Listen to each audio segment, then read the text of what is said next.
Hi friends, ഇന്ന് ഞാൻ ഉണ്ടാക്കാൻ പോകുന്നത് കോട്ടയംകാരുടെ സ്പെഷ്യൽ ഫുഡായ കപ്പ ബിരിയാണിയാണ്. മാത്രമല്ല എൻ്റെ ഹസ്ബൻഡിൻ്റെ ഫേവറേറ്റ് ഫുഡാണ്.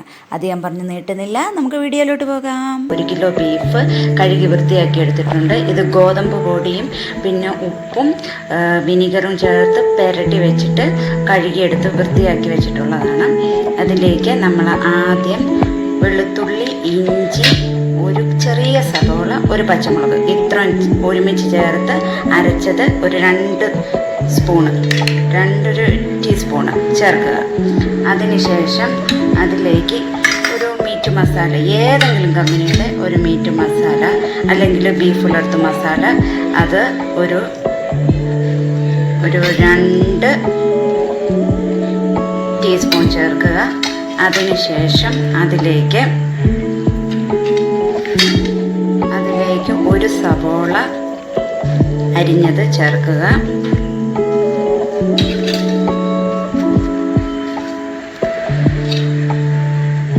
അതിലേക്കൊരു 1/4 ടീസ്പൂൺ മഞ്ഞൾപ്പൊടി,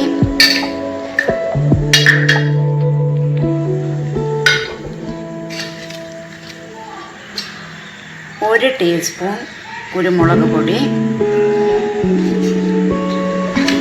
1 ടീസ്പൂൺ മുളക് പൊടി, ഇത്രയും ചേർത്ത് നന്നായിട്ട് പുരട്ടി വെക്കുക. കണ്ടോ, ഇതുപോലെ നന്നായിട്ട് കൈകൊണ്ട് തന്നെ നമ്മൾ പുരട്ടി വെക്കണം. അതിൻ്റെ അകത്ത് നമ്മളൊരു 1/2 ടീസ്പൂൺ ഉപ്പും കൂടെ ചേർക്കണം കേട്ടോ. എന്നിട്ട് ഇങ്ങനെ നന്നായിട്ട് പുരട്ടണം. നന്നായിട്ട് പുരട്ടി വയ്ക്കുക. സമയം ഉണ്ടെങ്കിൽ ഒരു അരമണിക്കൂർ വെക്കുന്നത് നല്ലതാണ്. ഇനി സമയമില്ലെന്ന് കരുതി കുഴപ്പമൊന്നുമില്ല. ഇത് നമ്മൾ കുക്കറിനകത്തിട്ട് ഒരു 5 വിസിൽ വരേക്കും അടിച്ച് വേവിച്ച് വെക്കും. നമ്മൾ കപ്പ ഇതുപോലെ ചെറിയ കഷ്ണങ്ങളായിട്ട് കൊത്തി വയ്ക്കുക.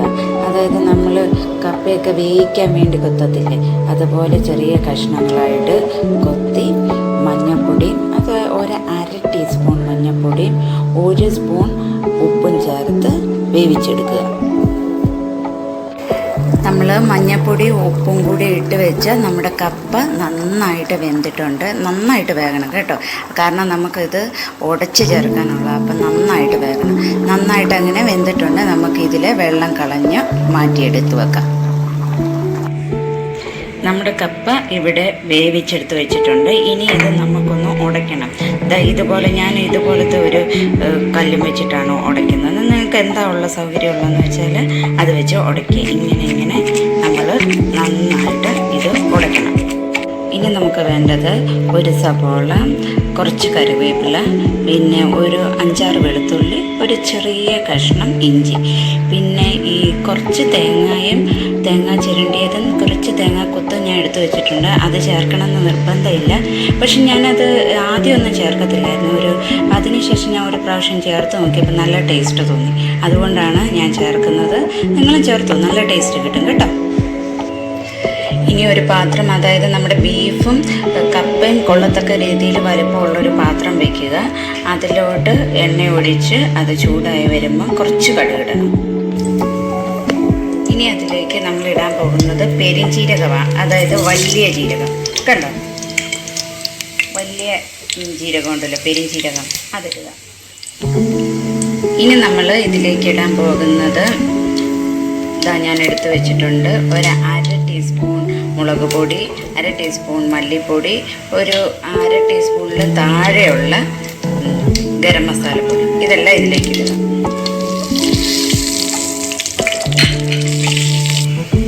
അത് മൂത്ത് കഴിയുമ്പോൾ, അതിൻ്റെ പച്ചമണം എല്ലാം പോയി കഴിയുമ്പോൾ അതിനകത്തോട്ട് കുറച്ച് കറിവേപ്പില.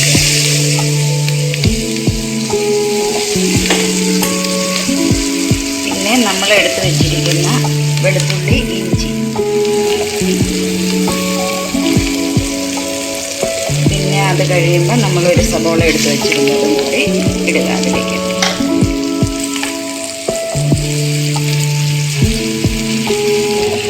ഇനി ഇതിലേക്ക് നമ്മൾ വേവിച്ച് വെച്ചിരിക്കുന്ന ബീഫ് ഇടുക. ആ വെള്ളത്തോട് കൂടി തന്നെ ഇടണം. വെള്ളം ഇതിന് വേണ്ടിയതാണ് കേട്ടോ. ഇനി അതുപോലെ നമ്മൾ ഉപ്പും മഞ്ഞളും ചേർത്ത് വെച്ചിരിക്കുന്ന കപ്പ അതിലിടുക. എന്നിട്ട് എല്ലാം കൂടി നന്നായിട്ട് മിക്സ് ചെയ്യുക. നന്നായിട്ട് മിക്സ് ചെയ്യണം. ഇതൊക്കെ നമുക്ക് കപ്പയൊക്കെ കാണാമല്ലോ, അല്ലാത്ത രീതിയിൽ നല്ലതായിട്ട് ഇത് മിക്സ് ചെയ്യണം. ഞാനിത് നന്നായിട്ട് മിക്സ് ചെയ്തിട്ടുണ്ട്. ഒരു മിനിറ്റ് നേരം ഇത് ഇങ്ങനെ തന്നെ അടുപ്പിരിക്കട്ടെ. ആ ടൈമിൽ നമുക്ക് നമ്മളുടെ തേങ്ങ, കൊത്തി അരിഞ്ഞ് വെച്ച തേങ്ങ വറുത്തെടുക്കണം. പിന്നെ മറ്റേ ആ ചിരണ്ടിയ തേങ്ങയും ഒന്ന് വറുത്തെടുക്കാം. തേങ്ങാക്കൊത്ത് ഞാനിട്ട് വറുത്തുകൊണ്ടിരിക്കുകയാണ്. അത് മാറ്റി കഴിയുമ്പോൾ നമുക്ക് ആ തേങ്ങാ പീരയും കൂടെ അതിനകത്തോട്ടിടണം. ഞാൻ തേങ്ങാക്കൊത്ത് മാറ്റിയിട്ട് ഇനി അതിലോട്ട് തേങ്ങ ഇട്ടിട്ടുണ്ട്. കുറച്ച് കറിവേപ്പില, 2 വറ്റൽമുളകും കൂടി ഇട്ട് കൊടുത്തിട്ടുണ്ട് കേട്ടോ. ഇനി അതൊന്ന് അതുപോലെ തന്നെ മൂപ്പിച്ചെടുക്കണം. ഇനി എണ്ണയൊന്നും ഒഴിക്കണ്ട.